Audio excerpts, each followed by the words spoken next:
ನಮಸ್ಕಾರ ವೀಕ್ಷಕರೇ, ಏಷ್ಯಾನೆಟ್ ಸುವರ್ಣ ನ್ಯೂಸ್ನ ಜಾತಕ ಫಲ ವಿಶೇಷ ಕಾರ್ಯಕ್ರಮಕ್ಕೆ ಸ್ವಾಗತ. ನಾನು ನಯನ ಶಂಕರ್. ಇವತ್ತು ಗುರುವಾರ, ರಾಯರಿಗೆ ವಿಶೇಷವಾಗಿ ಮೀಸಲಿಟ್ಟಂತ ದಿನ ಅಂತೀವಿ. ಹಾಗಾದರೆ ಈ ದಿನದ ವಿಶೇಷತೆ ಹೇಗಿದೆ? ಇವತ್ತು 12 ರಾಶಿಗಳ ಫಲಾಫಲ ಹೇಗಿದೆ? ಹಾಗೆ ನೀವು ಕಳಿಸಿರುವಂಥ ಸಂದೇಶಗಳನ್ನು ನೋಡೋಣ. ಇದೀಗ ನಮ್ಮ ಜೊತೆ ಖ್ಯಾತ ಜ್ಯೋತಿಷಿಗಳಾಗಿರುವಂಥ ಶ್ರೀಕಂಠ ಶಾಸ್ತ್ರಿಗಳಿದ್ದಾರೆ. ಬನ್ನಿ ಅವರನ್ನ ಕಾರ್ಯಕ್ರಮಕ್ಕೆ ಸ್ವಾಗತಿಸೋಣ. ಶಾಸ್ತ್ರಿಗಳೇ, ಕಾರ್ಯಕ್ರಮಕ್ಕೆ ಸ್ವಾಗತ. ನಮಸ್ಕಾರ. ಶಾಸ್ತ್ರಿಗಳೇ, ಇವತ್ತು ಗುರುವಾರ, ಈ ದಿನದ ವಿಶೇಷತೆ ತಿಳಿಸ್ಕೊಡೋದಾದ್ರೆ? ಶ್ರೀ ಗುರುಭ್ಯೋ ನಮಃ. ಹರಿ ಓಂ. ಮೂರ್ತಿತ್ವೇ ಪರಿಕಲ್ಪಿತ ಶಶಿಭೃತೋ ವರ್ತ್ಮ ಪುನರ್ಜನ್ಮನ ಮಾತ್ಮೇತ್ಯಾತ್ಮವಿದಾಂ ಕೃತಶ್ಚೇಜತಾಂ ಭರತ ಅಮರಂ ಜ್ಯೋತಿಷಾಂ ಲೋಕಾನಾಂ ಪ್ರಳಯೋದ್ಭವ ಸ್ಥಿತಿ ವಿಭುಶ್ಚಾನೇಕಧಾಯ ಶರತೌ ವಾಚನ್ನ ಸದತಾತ್ವನೇಕ ಕಿರಣ ತ್ರೈಲೋಕ್ಯ ದೀಪೋ ರವಿಹಿ. ಸಮಸ್ತ ವೀಕ್ಷಕರಿಗೆ ಶುಭೋದಯ, ಶುಭ ಬೆಳಗು. ಈ ದಿನದ ಸಂದೇಶಗಳನ್ನು ಪರಿಶೀಲಿಸುವ ಪೂರ್ವದಲ್ಲಿ ಇವತ್ತಿನ ಪಂಚಾಂಗವನ್ನು ಗಮನಿಸಿಕೊಳ್ಳೋಣ. ಶ್ರೀ ವಿಶ್ವಾವಸುನಾಮ ಸಂವತ್ಸರ, ಉತ್ತರಾಯಣ, ಶಿಶಿರ ಋತು, ಮಾಘ ಮಾಸ, ಕೃಷ್ಣ ಪಕ್ಷವಾಗಿದೆ.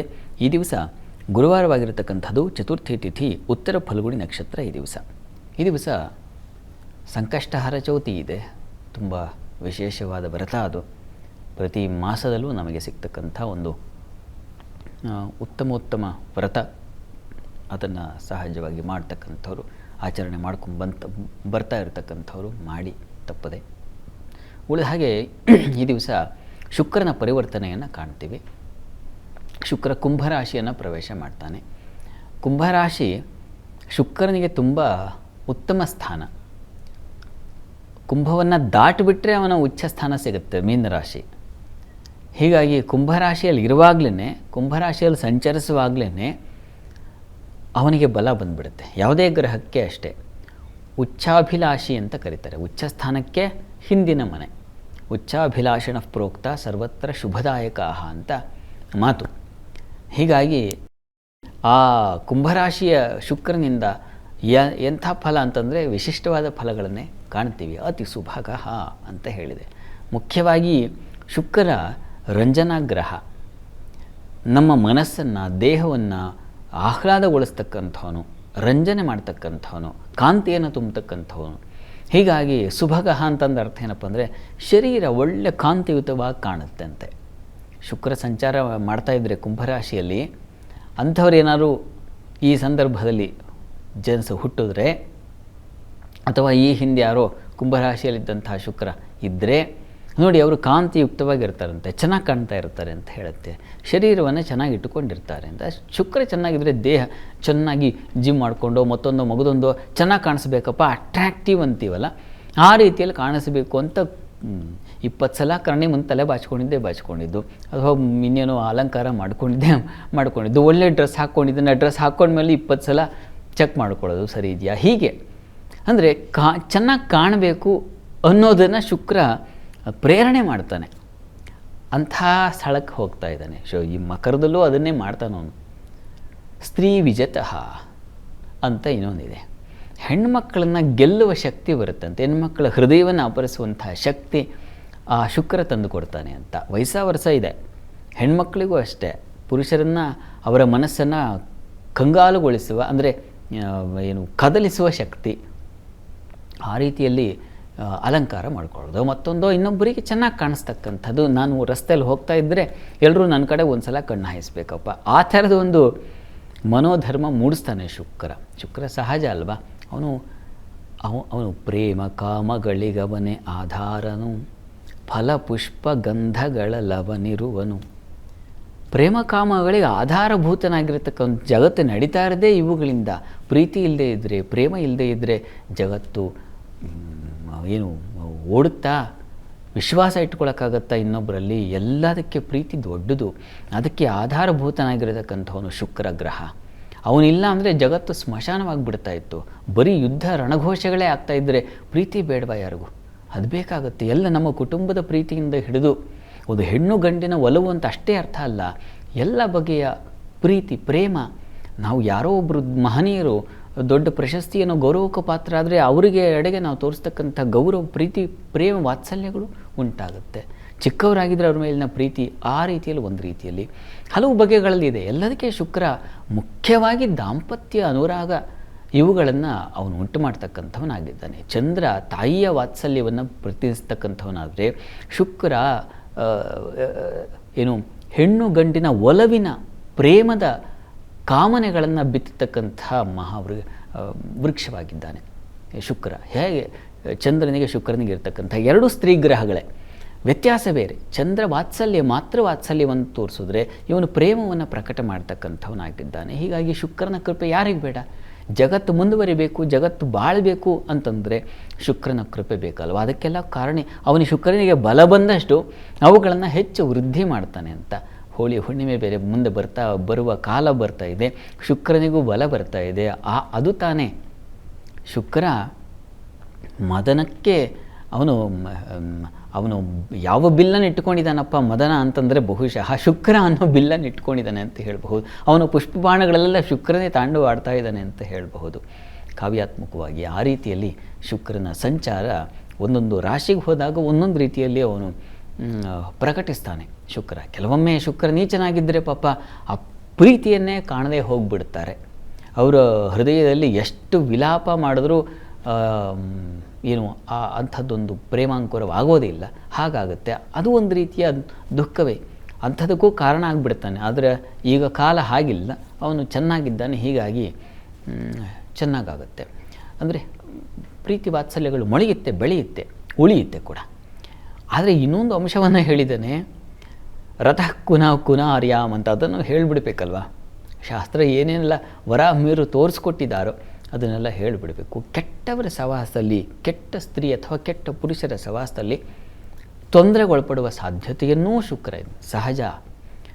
ಒಂದು ಸಲ ಮೈ ಎಚ್ಚರ ತಪ್ಪಿಬಿಟ್ರೆ, ಬುದ್ಧಿ ಎಚ್ಚರ ತಪ್ಪಿಬಿಟ್ರೆ ಎಂಥ ಪ್ರಪಾತಕ್ಕೂ ಬಿದ್ದುಬಿಡ್ತಾರೆ.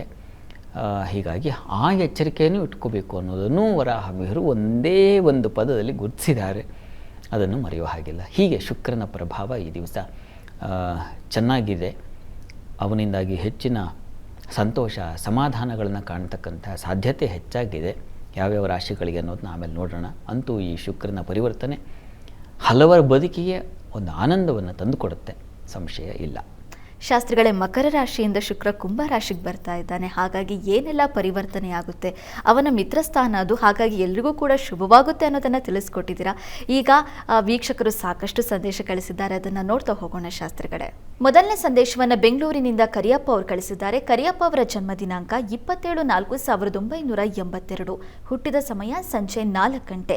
ಕೆಲಸ, ಆರೋಗ್ಯ ಜೊತೆಗೆ ಸ್ವಂತ ಮನೆ ಕಟ್ಟಬೇಕು ಅಂತ ಅನ್ಕೊಂಡಿದ್ದೀನಿ, ಅದು ಯಾವಾಗ ಆಗುತ್ತೆ ತಿಳಿಸ್ಕೊಡಿ ಅಂತ ಪ್ರಶ್ನೆ ಕೇಳಿದ್ದಾರೆ ಶಾಸ್ತ್ರಿಗಳೇ. ಕರಿಯಪ್ಪ ಅವರ ಪ್ರಶ್ನೆ ಸ್ವಂತ ಮನೆ, ಆರೋಗ್ಯದ ಬಗ್ಗೆ ಕೇಳಿದ್ದಾರೆ. ಹೌದು ಶಾಸ್ತ್ರಿಗಳೇ, ಜೊತೆಗೆ ಕೆಲಸದ ಬಗ್ಗೆ ಕೂಡ ನೋಡೋಣ. ನೋಡಿ, ತಮ್ಮದು ಕನ್ಯಾ ಲಗ್ನವಾಗಿದೆ. ಲಗ್ನದಿಂದ ಕರ್ಮಸ್ಥಾನ ಗಮನಿಸಿದ್ರೆ ಅಲ್ಲಿ ಚಂದ್ರ ರಾಹು, ಕರ್ಮಾಧಿಪತಿ ಗಮನಿಸಿದ್ರೆ ಅವನು ಅಷ್ಟಮದಲ್ಲಿರ್ತಕ್ಕಂಥದ್ದು. ಕರ್ಮಾಧಿಪತಿ ಅಷ್ಟಮದಲ್ಲಿದ್ದರೆ ಸ್ವಲ್ಪ ತೊಡಕನ್ನು ಸೂಚಿಸ್ತಕ್ಕಂಥದ್ದು. ಯಾಕೆಂದರೆ ಅಷ್ಟಮ ಸ್ಥಾನ ಒಂದು ಬಲಹೀನ ಸ್ಥಾನ, ದುಸ್ಥಾನ. ಹೀಗಾಗಿ ಈಗ ಶನಿ ದಶೆಯಲ್ಲಿ ತಮಗೆ ಶುಕ್ರನ ಭುಕ್ತಿ ನಡೀತಾ ಇದೆ. ಹೀಗಾಗಿ ಶುಕ್ರನ ಸಂಚಾರ ಚೆನ್ನಾಗಿದೆಯಲ್ಲ, ಹೀಗಾಗಿ ಶುಕ್ರ ಭುಕ್ತಿ ಬಹಳ ಮುಖ್ಯ. ಯಾವ ಸಮಯದಲ್ಲಿ ಇದ್ದೀವಿ ಅನ್ನೋದೇ, ಯಾವ ಗ್ರಹದ ಸಮಯದಲ್ಲಿ ಇದ್ದೀವಿ ಅನ್ನೋದು ಬಹಳ ಮುಖ್ಯ. ಹೀಗಾಗಿ ಶುಕ್ರ ನಿಮ್ಮ ಜಾತಕದಲ್ಲಿ ಉಚ್ಚಾಭಿಲಾಷ, ಅವನು ಕುಂಬರ ನೋಡಿ, ನಿಮಗೆ ಈ ಹೊತ್ತು ಹೇಳಿದ್ನಲ್ಲ ಇಷ್ಟೊತ್ತು ಫಲ ಅದೆಲ್ಲ ನಿಮಗೆ ಅನ್ವಯ ಆಗ್ತಕ್ಕಂಥದ್ದಾಗಿದೆ, ಚೆನ್ನಾಗಿದೆ. ಹೀಗಾಗಿ ನೀವು ಪ್ರಯತ್ನ ಮಾಡಬಹುದು. ಮನೆ ವಿಚಾರದಲ್ಲಿ ಪ್ರಯತ್ನ ಮಾಡಲಿಕ್ಕೆ ಅವಕಾಶ ಇದೆ. ಹೀಗಾಗಿ ಅನುಕೂಲ ಆಗುತ್ತೆ, ಮಾಡಿ. ಈ ಕೆಲಸ ಕಾರ್ಯಗಳಲ್ಲಿ ಬಲ ಬರಲಿಕ್ಕೆ ವಿಷ್ಣು ಸಹಸ್ರನಾಮ ಹೇಳ್ಕೊಳ್ಳಿ, ಪ್ರತಿ ದಿವಸ ಹೇಳ್ಕೊಳ್ಳಿ. ಅದು ತುಂಬ ತುಂಬ ಸಹಾಯ ಆಗುತ್ತೆ, ಅದನ್ನು ಮಾಡಿ. ಉಳಿದ ಹಾಗೆ ಆರೋಗ್ಯದ ವಿಚಾರದಲ್ಲಿ ಸ್ವಲ್ಪ ತೊಡಕನ್ನು ಇದೆ, ಸೂಚಿಸ್ತಾ ಇದೆ. ನೀವು ಸುಬ್ರಹ್ಮಣ್ಯ ಹಾಗೂ ಶನೈಶ್ಚರ ಎರಡೂ ಸನ್ನಿಧಾನಗಳಲ್ಲಿ, ಸುಬ್ರಹ್ಮಣ್ಯ ಸನ್ನಿಧಾನದಲ್ಲಿ ಮಂಗಳವಾರ ಅಭಿಷೇಕ ಮಾಡಿಸೋದು, ಸ್ವಲ್ಪ ತೀರ್ಥ ಪ್ರೋಕ್ಷಣೆ ಸೇವನೆ ಮಾಡೋದು. ಶನೈಶ್ಚರನಿಗೂ ಅಷ್ಟೇ ರುದ್ರಾಭಿಷೇಕ ಮಾಡಿಸೋದು, ಸ್ವಲ್ಪ ತೀರ್ಥ ಸೇವನೆ ಪ್ರೋಕ್ಷಣೆ ಮಾಡೋದು. ಶನಿವಾರ ದಿವಸ, ಶನಿವಾರ ಮಂಗಳವಾರ ತಪ್ಪದೇ ಹೋಗಿ ಬನ್ನಿ, ಅದು ಆರೋಗ್ಯ ದೃಷ್ಟಿಯಿಂದ ಬೇಕು. ಒಳ್ಳೆಯದಾಗಲಿ. ಸರಿ ಶಾಸ್ತ್ರಿಗಳೇ, ಮುಂದಿನ ಸಂದೇಶವನ್ನು ಬೆಂಗಳೂರಿನಿಂದ ಶ್ರುತಿ ಅವರು ಕಳಿಸಿದ್ದಾರೆ. ಶ್ರುತಿ ಅವರ ಜನ್ಮ ದಿನಾಂಕ 20/5/2004. ಹುಟ್ಟಿದ ಸಮಯ ಸಂಜೆ 6 ಗಂಟೆ. ಶಿಕ್ಷಣದ ಬಗ್ಗೆ ತಿಳಿಸ್ಕೊಡಿ ಅಂತ ಪ್ರಶ್ನೆ ಕೇಳಿದ್ದಾರೆ ಶಾಸ್ತ್ರಿಗಳೇ. ಶ್ರುತಿ ಅವರ ಪ್ರಶ್ನೆ ಶಿಕ್ಷಣಕ್ಕೆ ಸಂಬಂಧಿಸಿದೆ. ಹೌದು ಶಾಸ್ತ್ರಿಗಳೇ. ಜಾತಕ ನೋಡೋಣ. ನೋಡಿ, ತಮ್ಮದು ತುಲಾ ಲಗ್ನವಾಗಿದೆ. ಲಗ್ನದಿಂದ ಪಂಚಮಾಧಿಪತಿ ಶನೈಶ್ಚರ ಭಾಗ್ಯಸ್ಥಾನದಲ್ಲಿದ್ದಾನೆ. ಶುಕ್ರನ ಜೊತೆಗೆ ಲಗ್ನಾಧಿಪತಿ ತುಂಬ ಒಳ್ಳೆಯದು. ಕಲೆಗಳಲ್ಲಿ ಮುಂದುವರಿಲಿಕ್ಕೆ ಅವಕಾಶ ಉಂಟಾಗುತ್ತೆ. ಹೀಗಾಗಿ ಡಿಸೈನಿಂಗ್ ಫೀಲ್ಡ್ಸು ಅಥವಾ ಇಂಟೀರಿಯರ್ ಡಿಸೈನಿಂಗ್ ಮುಖ್ಯವಾಗಿ ಈ ರೀತಿಯಲ್ಲಿ ತುಂಬ ಚೆನ್ನಾಗಾಗುತ್ತೆ. ಅದನ್ನು ಪ್ರಯತ್ನ ಮಾಡಬಹುದು. ಪ್ರಸ್ತುತ ರಾಹು ದಶೆಯಲ್ಲಿ ತಮಗೆ ಈಗ ನಡೀತಾ ಇರತಕ್ಕಂಥದ್ದು ಶುಕ್ರನ ಕಾಲ ನಡೀತಾ ಇದೆ. ಚೆನ್ನಾಗಿದೆ ಇವರೇ, ಈಗ ಒಳ್ಳೆಯ ಕಾಲ ನಿಮಗೆ ಹೈಯರ್ ಸ್ಟಡೀಸಿಗೆ. ಅಷ್ಟೇ ಅಲ್ಲ, ಮುಂದೆ ಒಂದು ಉದ್ಯೋಗಕ್ಕೂ ಕೂಡ ಬಲ ಶುಕ್ರ ತುಂಬ ನವಾಂಶದಲ್ಲಂತೂ ತನ್ನದೇ ಅಂಶ ತೊಗೊಂಡಿದ್ದಾನೆ, ತುಂಬ ಒಳ್ಳೆಯದು. ಹೀಗಾಗಿ ಚೆನ್ನಾಗಿದೆ, ಬಲಿಷ್ಠವಾಗಿದೆ. ಪ್ರಯತ್ನ ಮಾಡಿ, ಪ್ರಯತ್ನಕ್ಕೆ ಫಲ ಸಿಗುತ್ತೆ. ಶುಕ್ರ ಚೆನ್ನಾಗಿರೋದ್ರಿಂದ ಶುಕ್ರ ನೀವು ಕಲೆಗಳಲ್ಲಿ, ಅದು ನಿಮ್ಮ ಮನೆ ಗೃಹಾಲಂಕಾರದಿಂದ, ವಸ್ತ್ರಾಲಂಕಾರದಿಂದ, ಹೀಗೆ ಹಲವು ಬಗೆಗಳಲ್ಲಿ ಅಲಂಕಾರಕ್ಕೆ ಸಂಬಂಧಿಸಿದ ಹಾಗೆ ಇದು. ನೀವು ಏನು ಅದೇ ಈ ಡಿಸೈನಿಂಗ್ ಫೀಲ್ಡ್ಗಳಲ್ಲಿ ಏನು ಮಾಡಲಿಕ್ಕೆ ಅಂದರೆ ದೊಡ್ಡದಾಗಿ ಸಾಧಿಸ್ಲಿಕ್ಕೆ ಅವಕಾಶ ಇದೆ. ಪ್ರಯತ್ನ ಮಾಡಿ, ಒಳ್ಳೆಯದಾಗಲಿ. ಸರಿ ಶಾಸ್ತ್ರಿಗಳೇ, ಮುಂದಿನ ಸಂದೇಶವನ್ನು ಬೆಂಗಳೂರಿನಿಂದ ಅರುಣ್ ಅವರು ಕಳಿಸಿದ್ದಾರೆ. ಅರುಣ್ ಅವರ ಜನ್ಮ ದಿನಾಂಕ 22/11/1998. ಹುಟ್ಟಿದ ಸಮಯ ಮಧ್ಯಾಹ್ನ 2:30. ಮದುವೆ ಯಾವಾಗ ಆಗುತ್ತೆ ತಿಳಿಸ್ಕೊಡಿ ಅಂತ ಪ್ರಶ್ನೆ ಕೇಳಿದ್ದಾರೆ ಶಾಸ್ತ್ರಿಗಳೇ. ಅರುಣ್ ಅವರ ಪ್ರಶ್ನೆ ವಿವಾಹಕ್ಕೆ ಸಂಬಂಧಿಸಿದೆ. ಹೌದು ಶಾಸ್ತ್ರಿಗಳೇ. ಜಾತಕ ನೋಡೋಣ. ನೋಡಿ, ತಮ್ಮದು ಮೀನ ಲಗ್ನವಾಗಿದೆ. ಲಗ್ನದಿಂದ ವಿವಾಹದ ಅಧಿಪತಿ ಭಾಗ್ಯಸ್ಥಾನದಲ್ಲಿ ಏನೋ ಇದ್ದಾನೆ, ಅದು ಶತ್ರು ಕ್ಷೇತ್ರ ಆಯಿತು. ಮತ್ತು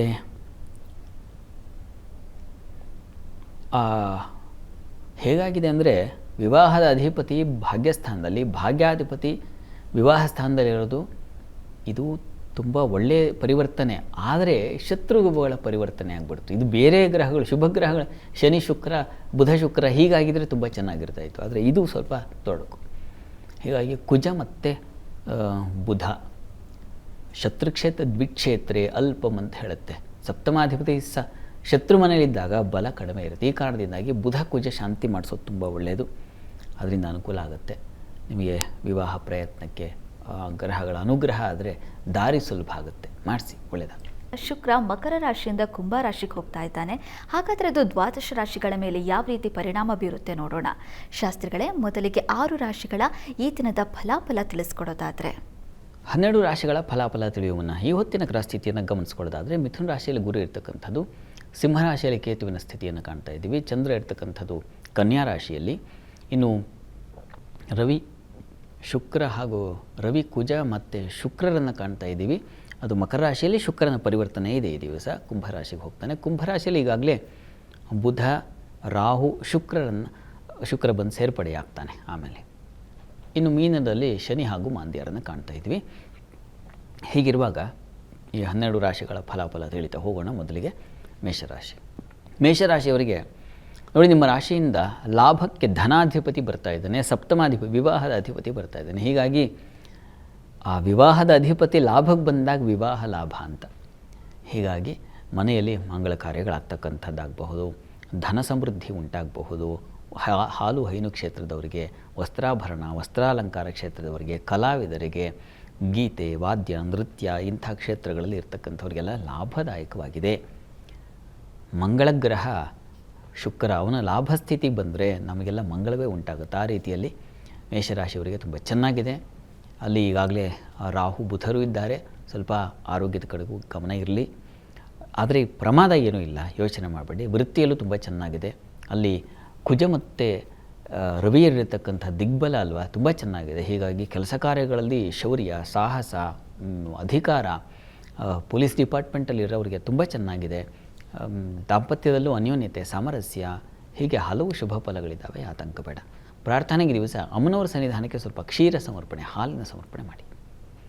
ಇನ್ನು ವೃಷಭರಾಶಿಯವರಿಗೆ ದಿವಸ ಕರ್ಮಸ್ಥಾನಕ್ಕೆ ಶುಕ್ರ ಬಂದಾಗ ಕಾರ್ಯಕೌಶಲ್ಯ ಹೆಚ್ಚಾಗುತ್ತೆ. ಕೆಲಸದಲ್ಲಿ ಕೌಶಲ್ಯತೆ ಅಂತೀವಲ್ಲ, ಅದು ತುಂಬ ಚೆನ್ನಾಗಿರುತ್ತೆ.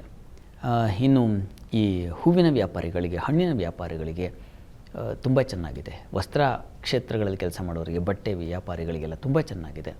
ಮತ್ತು ಶುಕ್ರ ಗೋವಿಗೆ ಸಂಬಂಧಿಸಿರ್ತಕ್ಕಂಥ ಗ್ರಹ. ಹೀಗಾಗಿ ಗೋಕ್ಷೀರ, ಗೋ ಉತ್ಪನ್ನ ಪದಾರ್ಥಗಳು ಯಾವುದಿದೆ, ಹಾಲು, ಮೊಸರು, ತುಪ್ಪ, ಬೆಣ್ಣೆ, ಇವುಗಳಿಗೆ ಸಂಬಂಧಿಸಿರ್ತಕ್ಕಂಥ ಕ್ಷೇತ್ರಗಳಲ್ಲಿ ಲಾಭದಾಯಕವಾಗಿದೆ. ಹೆಚ್ಚಿನ ಅನುಕೂಲಗಳು, ಹೊಸ ಪ್ರಯತ್ನಕ್ಕೆ ದಾರಿ.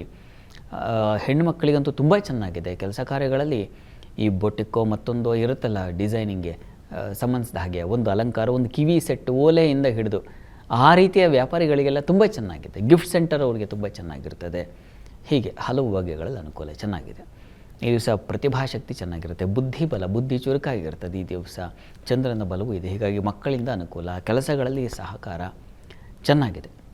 ಪ್ರಾರ್ಥನೆಗೆ ಈ ದಿವಸ ವಿಶೇಷ ಲಾಭಗಳೇ ಇದ್ದಾವೆ, ಹೀಗಾಗಿ ಮನೆ ದೇವರು ಪ್ರಾರ್ಥನೆ, ಇಷ್ಟ ದೇವತೆ ಆರಾಧನೆ ಮಾಡಿ. ಇನ್ನು ಮಿಥುನ ರಾಶಿಯವರಿಗೆ ಈ ದಿವಸ ನೋಡಿ ಶುಭ ಯೋಗ ಉಂಟಾಗುತ್ತೆ. ಶುಕ್ರ ಭಾಗ್ಯಸ್ಥಾನಕ್ಕೆ ಬಂದರೆ ಮಂಗಳ ಕಾರ್ಯಗಳಲ್ಲಿ ಪಾಲ್ಗೊಳ್ತಕ್ಕಂಥದ್ದು, ನಿಮಗೂ ಮಂಗಳ ಫಲ ಬರ್ತಕ್ಕಂಥದ್ದು, ಈ ರೀತಿಯಲ್ಲೆಲ್ಲ ತುಂಬ ಚೆನ್ನಾಗಿದೆ. ಸಹೋದರರಲ್ಲಿ ಉತ್ತಮ ಬಾಂಧವ್ಯ ಉಂಟಾಗುತ್ತೆ. ಸ್ನೇಹಿತರಿಂದ ತುಂಬ ಉಪಕಾರ ಚೆನ್ನಾಗಿದೆ. ಈ ದಿವಸ ಪ್ರಯಾಣ ಸೌಖ್ಯತೆ ಇರುತ್ತೆ. ಈ ಜಲ ಸಂಬಂಧಿ, ಕೃಷಿ ಸಂಬಂಧಿ ಕ್ಷೇತ್ರಗಳಿಗೆಲ್ಲ ತುಂಬ ಚೆನ್ನಾಗಿದೆ. ಈ ದಿವಸ ತೊಡಕು ಉಂಟಾಗಬಹುದು ಕಾರ್ಯಗಳಲ್ಲಿ, ಚೆನ್ನಾಗಿದೆ. ವಿಘ್ನ ಬರಬಾರ್ದು ಅಂತಿಲ್ವಲ್ಲ, ಹೀಗಾಗಿ ಗಣಪತಿ ಪ್ರಾರ್ಥನೆ ಮಾಡ್ಕೊಳ್ಳಿ ಈ ದಿವಸ. ಕರ್ಕಾಟಕ ರಾಶಿಯವರಿಗೆ ಈ ದಿವಸ ನೋಡಿ ನಿಮಗೆ ಅಷ್ಟಮಕ್ಕೆ ಬರ್ತಾ ಇದ್ದಾನೆ ಶುಕ್ರ, ಹೀಗಾಗಿ ದೀರ್ಘಾಯುಷಿ ಅಂತ ಹೇಳುತ್ತೆ. ಹೀಗಾಗಿ ಆರೋಗ್ಯದಲ್ಲಿ ಚೇತರಿಕೆ ಉಂಟಾಗುತ್ತೆ, ಯೋಚನೆ ಮಾಡಬೇಡಿ. ಅಷ್ಟಮಕ್ಕೆ ಹೋಗ್ತಾ ಇದ್ದಾನಪ್ಪ ನಮ್ಮ ರಾಶಿಗೆ ಅಂತ ಬೇಸರ ಬೇಡ. ಆದರೆ ಬುಧ ರಾಹು ಇದ್ದಾರೆ, ಸ್ವಲ್ಪ ತೊಡಕಿರುತ್ತೆ. ಆರೋಗ್ಯದ ಕಡೆಗೆ ಸ್ವಲ್ಪ ಗಮನ ತಗೋಬೇಕು ನೀವು. ವೃಥಾ ನಷ್ಟ ಬಂದುಬಿಡ್ತಕ್ಕಂತಹ ಸಾಧ್ಯತೆ ಸೂಚಿಸುತ್ತೆ, ಹುಷಾರು. ಉಳಿದ ಹಾಗೆ ವ್ಯವಹಾರಗಳಲ್ಲೆಲ್ಲ ತುಂಬ ಚೆನ್ನಾಗಿರ್ತದೆ. ಕರ್ಮಾಧಿಪತಿ ಚೆನ್ನಾಗಿದ್ದಾನೆ, ಹೀಗಾಗಿ ಕೆಲಸ ಕಾರ್ಯಗಳಿಗೆ ತೊಂದರೆ ಬರೋದಿಲ್ಲ. ಧೈರ್ಯವೇ ಇರ್ತದೆ, ಅಧಿಕಾರ ಬರ್ತದೆ. ವಿದೇಶ ವಹಿವಾಟು ತುಂಬ ಚೆನ್ನಾಗಿರ್ತದೆ. ಯಂತ್ರೋಪಕರಣ, ಯಂತ್ರೋದ್ಯಮ ಕ್ಷೇತ್ರಗಳಲ್ಲಿ ತುಂಬ ಚೆನ್ನಾಗಿರ್ತದೆ. ಪ್ಯಾರಾಮೆಡಿಕಲ್ ಅವರಿಗೆ ತುಂಬ ಚೆನ್ನಾಗಿದೆ. ಹೀಗೆಲ್ಲ ಬೇರೆ ಶುಕ್ರ ಇಲ್ಲ ಅಂದರೆ ಮತ್ತೊಬ್ಬ, ರಾಹು ಇಲ್ಲ ಅಂದರೆ ಮತ್ತೊಂದು ಗ್ರಹ, ಅದು ಚೆನ್ನಾಗಿದೆಯಲ್ಲ. ಆದರೂ ಗುರು ವ್ಯಯದಲ್ಲಿರೋದ್ರಿಂದ ಸ್ವಲ್ಪ ಅಲೆದಾಟ ಇರುತ್ತೆ. ಗುರು ಪ್ರಾರ್ಥನೆಯನ್ನೇ ಮಾಡಿ. ಸಿಂಹರಾಶಿಯವರಿಗೆ ಸಪ್ತಮಕ್ಕೆ ಹೋಗ್ತಾ ಇದ್ದಾನೆ ಶುಕ್ರ, ಒಳ್ಳೆಯದು. ಕಲತ್ರ ಸ್ಥಾನ ಅದು, ಹೀಗಾಗಿ ಸ್ತ್ರೀ ಪುರುಷರಿಗೆ ಪರಸ್ಪರ ಗಂಡು ಹೆಣ್ಣು ನೋಡ್ತಾ ಇದ್ದರೆ ಮನೆಗಳಲ್ಲಿ ವಿವಾಹದ ಭಾಗ್ಯ ಅನ್ನೋದು ಏರ್ಪಾಡಾಗುತ್ತೆ, ಸಂಶಯ ಇಲ್ಲ ಅದರಲ್ಲಿ. ವ್ಯಾಪಾರಿಗಳಿಗೂ ಚೆನ್ನಾಗಿದೆ. ಹೂವಿನ ವ್ಯಾಪಾರಿಗಳಿಗೆ, ಹಣ್ಣಿನ ವ್ಯಾಪಾರಿಗಳಿಗೆ ತುಂಬ ಚೆನ್ನಾಗಿದೆ. ವಸ್ತ್ರಾಲಂಕಾರ ಕ್ಷೇತ್ರದಲ್ಲಿ ಇರೋರಿಗೂ ತುಂಬ ಚೆನ್ನಾಗಿದೆ. ಮತ್ತು ಲಾಭವೂ ತುಂಬ ಚೆನ್ನಾಗಿದೆ, ಲಾಭದಾಯಕವಾಗಿದೆ. ಈ ದಿವಸ ಧನ ಸಮೃದ್ಧಿ, ಅನ್ನ ಸಮೃದ್ಧಿ ತುಂಬ ಚೆನ್ನಾಗಿದೆ. ವಿದ್ಯಾರ್ಥಿಗಳಿಗೆ ಅನುಕೂಲಕರವಾಗಿದೆ, ತುಂಬ ಚೆನ್ನಾಗಿದೆ ಈ ದಿವಸ. ಸಿಂಹರಾಶಿಯವರಿಗೆ ಅಂಥ ಕೊರತೆಯ ಅಷ್ಟಮದಲ್ಲಿ ಮಾಂದಿ ಇದೆ, ಹೀಗಾಗಿ ವಸ್ತು ನಷ್ಟತೆ ಉಂಟಾಗಬಹುದು, ಹುಷಾರು. ಕರ್ತವ್ಯಾರ್ಜುನ ಸ್ಮರಣೆ ಮಾಡಿ. ಇನ್ನು ಕನ್ಯಾ ರಾಶಿಯವರಿಗೆ ದಿವಸ ವೃತ್ತಿಯಲ್ಲಿ ತುಂಬ ಚೆನ್ನಾಗಿದೆ. ಕೆಲಸ ಕಾರ್ಯಗಳಲ್ಲಿ ಅನುಕೂಲ, ಹಿರಿಯರಿಂದ ಸಹಕಾರ ಇತ್ಯಾದಿ ಎಲ್ಲ ಕಾಣ್ತೀರಾ, ಹೀಗಾಗಿ ವೃತ್ತಿಯ ಬಲ ಚೆನ್ನಾಗಿದೆ. ಇನ್ನು ನಿಮ್ಮ ರಾಶಿಗೆ ಷಷ್ಠಕ್ಕೆ 6ನೇ ಮನೆಗೆ ಹೋಗ್ತಾ ಇದ್ದಾನೆ ಧನಾಧಿಪತಿ, ಸ್ವಲ್ಪ ಬೇಕು. ಸಾಲ ವಿಚಾರದಲ್ಲಿ ಹುಷಾರಾಗಿರಿ. ಮತ್ತು ಸಂಗಾತಿ ವಿಚಾರದಲ್ಲಿ ಮನಸ್ತಾಪಗಳು, ಭಿನ್ನಾಭಿಪ್ರಾಯಗಳು ಬಂದುಬಿಡುತ್ತೆ. ಹೆಣ್ಣು ಮಕ್ಕಳ ಸಾಲದ ಸುಳಿ ಸಿಕ್ಕಾಕೊಂಡ್ಬಿಡ್ತಕ್ಕಂಥದ್ದು ಸ್ವಲ್ಪ ತೊಡಕು. ನಿಮ್ಮ ರಾಶಿಗೆ ಸ್ವಲ್ಪ ತೊಡಕುಗಳನ್ನು ಸೂಚಿಸ್ತಾ ಇದೆ, ಹೀಗಾಗಿ ಎಚ್ಚರಿಕೆ ಬೇಕು. ಪ್ರಾರ್ಥನೆಗೆ ಸ್ವಲ್ಪ ನವಧಾನ್ಯ ದಾನ ಮಾಡಿ ಮಹಾಲಕ್ಷ್ಮಿ ಸನ್ನಿಧಾನಕ್ಕೆ. ಇನ್ನು ತುಲಾರಾಶಿಯವರಿಗೆ ದಿವಸ ರಾಶ್ಯಾಧಿಪತಿ ಮೂಲ ತ್ರಿಕೋಣ ಸ್ಥಾನ ಅಂತ ಕರೀತಾರೆ.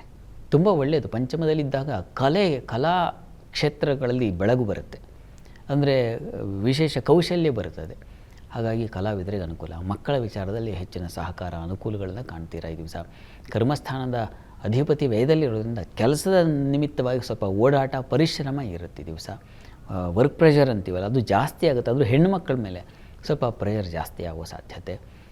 ಮತ್ತು ಉಳಿದ ಹಾಗೆ ಸಂಗಾತಿಯೆಲ್ಲ ಅನ್ಯೋನ್ಯತೆ, ಸಾಮರಸ್ಯ ಚೆನ್ನಾಗೇ ಇದೆ, ಸಂಶಯ ಇಲ್ಲ. ಈ ದಿವಸ ಪ್ರಾರ್ಥನೆಗೆ ಸ್ವಲ್ಪ ಆರೋಗ್ಯದ ದೃಷ್ಟಿಯಿಂದ ದುರ್ಗಾ ಕವಚ ಹೇಳ್ಕೊಳ್ಳಿ. ಷಷ್ಠದಲ್ಲಿ ಮಾಂದಿ ಬೇರೆ ಇರೋದು ಸ್ವಲ್ಪ ತೊಡಕು, ಹೀಗಾಗಿ ಶನೈಶ್ಚರ ಸನ್ನಿಧಾನಕ್ಕೆ ಹೋಗಿ ಬಂದರೆ ಬಹಳ ಒಳ್ಳೆಯದು. ಶನೈಶ್ಚರ ಕವಚವಾದರೂ ಹೇಳ್ಕೊಳ್ಳಿ. ಇನ್ನು ವೃಶ್ಚಿಕ ರಾಶಿಯವರಿಗೆ ಲಾಭದಾಯಕವಾಗಿದೆ.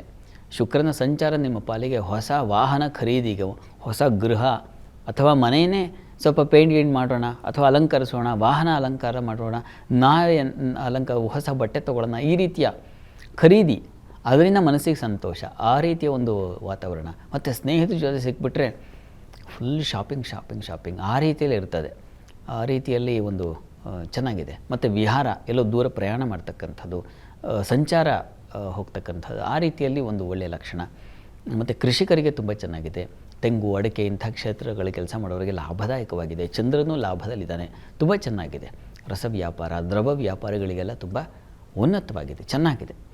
ಈ ದಿವಸ ನೀವು ಆಂಜನೇಯನ ಪ್ರಾರ್ಥನೆ ಮಾಡಿ. ಸ್ವಲ್ಪ ಬುದ್ಧಿ ಮಂಕಾಗಿಬಿಡುತ್ತೆ ಈ ದಿವಸ, ಕಾರಣ ಶನಿ ಜೊತೆಗೆ ಮಾಂದಿ ಸೇರಿದ್ರೆ ತದ್ವಾ ಅಂತೀವಲ್ಲ, ಹಾಗಾಗ್ಬಿಡೋ ಸಾಧ್ಯತೆ ಇರುತ್ತೆ. ಆಂಜನೇಯನ ಪ್ರಾರ್ಥನೆ ಮಾಡಿ. ಇನ್ನು ಧನುರಾಶಿಯವರಿಗೆ ಈ ದಿವಸ ನಿಮಗೆ ಚಂದ್ರನ ಸ್ಥಿತಿ ಸಂಚಾರ ತುಂಬ ಚೆನ್ನಾಗಿದೆ. ಹೀಗಾಗಿ ಕೆಲಸ ಕಾರ್ಯಗಳಲ್ಲಿ ತುಂಬ ಚೆನ್ನಾಗಿದೆ. ಮತ್ತು ಈ ದಿವಸ ನಿಮಗೆ ಹೊಸ ಪ್ರಯತ್ನಗಳಿಗೆ ದಾರಿ ಉಂಟಾಗ್ತಕ್ಕಂಥದ್ದು. ಶುಕ್ರ ತೃತೀಯಕ್ಕೆ ಬಂದಾಗ ಸ್ತ್ರೀಯರಿಗೆ ಒಳ್ಳೆಯ ಸಲಹೆ ಸಿಗ್ತಕ್ಕಂಥದ್ದು, ಸೇವಕರಿಂದ ಸಹಾಯ ಉಂಟಾಗ್ತಕ್ಕಂಥದ್ದು, ಆ ರೀತಿಯಲ್ಲಿ ತುಂಬ ಚೆನ್ನಾಗಿದೆ. ದಾಂಪತ್ಯದಲ್ಲಿ ಅನ್ಯೋನ್ಯತೆ, ಅನುರಾಗ ಚೆನ್ನಾಗಿದೆ. ಪ್ರಯಾಣದಲ್ಲಿ ಸ್ವಲ್ಪ ತೊಡಕು ಸೂಚಿಸ್ತಾ ಇದೆ. ಜಗಳ, ದೊಡ್ಡವ್ರ ಜೊತೆಗೆ ಜಗಳ, ಕಲಹ ಈ ಥರದ್ದು ಸೂಚಿಸ್ತಾ ಇದೆ. ಹುಷಾರು. ಈ ದಿವಸ ವಿಷ್ಣು ಸಹಸ್ರನಾಮ ಹೇಳ್ಕೊಳ್ಳಿ. ಇನ್ನು ಮಕರ ರಾಶಿ. ಮಕರ ರಾಶಿಯವರಿಗೆ ಈ ದಿವಸ ದ್ವಿತೀಯಕ್ಕೆ ಬರ್ತಕ್ಕಂತಹ ಶುಕ್ರನಿಂದಾಗಿ ನಿಮಗೆ ಮಾತಿನ ಕೌಶಲ್ಯ ಚೆನ್ನಾಗಿರುತ್ತೆ. ಕವಿಗಳಾಗ್ಬಿಡ್ತೀರ. ಏನೊಂದು ಮಾತಿಗೂ ಅಥವಾ ಕುಟುಂಬದ ಜೊತೆಗೋ ಮಿತ್ರರ ಜೊತೆಗೂ ಮಾತಾಡುವಾಗಲೂ ಒಂದು ಕಾವ್ಯಾತ್ಮಕವಾಗಿ ಮಾತಾಡ್ತಕ್ಕಂಥದ್ದು. ಅಂದರೆ ಮನಸ್ಸು ಹಾಗೆ ಉಂಟಾಗುತ್ತೆ. ಮಾತಾಡದಿದ್ದರೆ ಎಷ್ಟೋ ಬಾರಿ ಮಾತು ಹೇಳಿದ್ದನ್ನು ಕಣ್ಣು ವ್ಯಕ್ತಪಡಿಸುತ್ತಲ್ವ, ಆ ರೀತಿಯ ಒಂದು ಭಾವನೆಗಳ ಒಂದು ಏನು ಸಮಾವೇಶ ಆಗುತ್ತೆ. ಆ ರೀತಿಯಲ್ಲಿ ಚೆನ್ನಾಗಿದೆ. ಕುಟುಂಬದವ್ರ ಜೊತೆಗೆ ಬಾಂಧವ್ಯ ಚೆನ್ನಾಗಿರುತ್ತೆ. ವಿದ್ಯಾರ್ಥಿಗಳಿಗೆ, ಸಂಗೀತ ಕಲಿತಕ್ಕಂಥವರಿಗೆ, ಆರ್ಟ್ ಕಲಿತಕ್ಕಂಥ ಯಾರಿಗೂ ತುಂಬ ಚೆನ್ನಾಗಿರ್ತದೆ ಈ ದಿವಸ.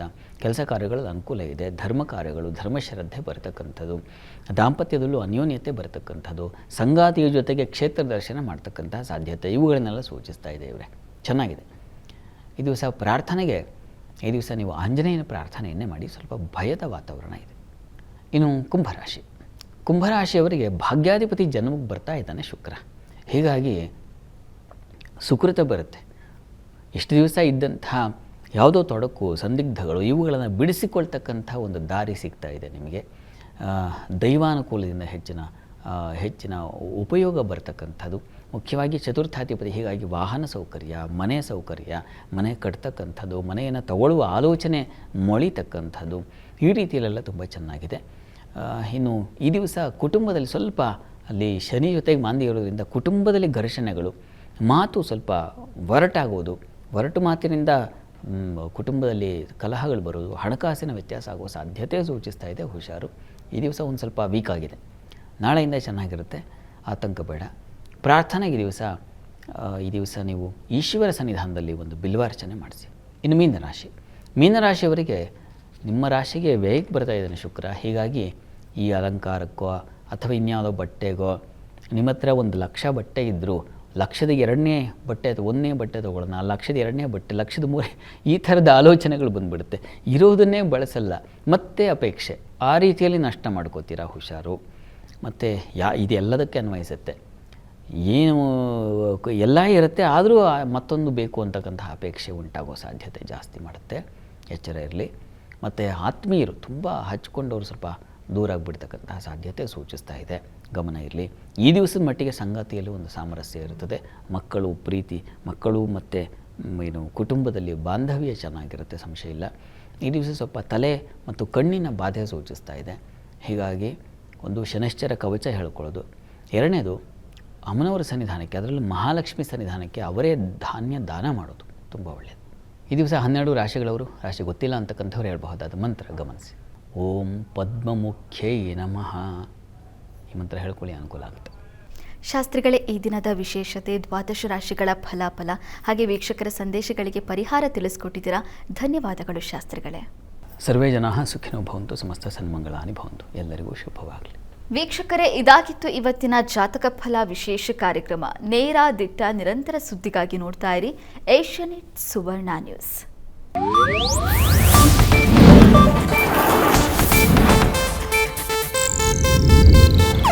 ಇದು ಏಷ್ಯಾನೆಟ್ ನ್ಯೂಸ್ ನೆಟ್ವರ್ಕ್ ಪ್ರಸ್ತುತಿ.